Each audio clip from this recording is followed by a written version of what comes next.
इस समय महाराष्ट्र से एक बड़ी खबर आ रही है। मुंबई नगर पालिका सहित राज्य के अन्य निकाय चुनावों में पूर्व मुख्यमंत्री उद्धव ठाकरे और उनके चचेरे भाई राज ठाकरे की मुलाकातों का दौर बढ़ता हुआ दिखाई दे रहा है। उद्धव की पार्टी शिवसेना यूबीटी तथा मनसे की युति की संभावना बढ़ाने के साथ ही राज्य में सियासी हवा रुख बदलती हुई नजर आ रही है। अब नेताओं का पलायन महायुति से यूबीटी की ओर भी शुरू हो चुका है। ऐसे में महाराष्ट्र की राजनीति में एक नया तूफान आने की संभावना भी दिखाई दे रही है। अब ऐसे में पूर्व नगर सेविका संगीता गायकवाड़ सोमवार को पाला बदलकर बीजेपी से यूबीटी में चली गई है।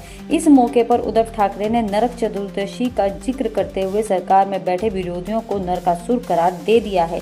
उन्होंने कहा कि अब हम इनका हाल नरकासुर जैसा ही करेंगे। उद्धव ठाकरे ने कहा कि भगवान श्री कृष्ण ने नरकासुर का वध किया था। उन्होंने आगे कहा कि आज नरकासुर कौन है यह आपको अलग से बताने की जरूरत नहीं है। ऐसा मुझे नहीं लगता कि आप ये भी नहीं जानते कि नरकासुर का वध कैसे करना है। उन्होंने कहा है कि संगीता और अन्य लोग नरकासुर का वध करने के लिए हमारे साथ आए हैं।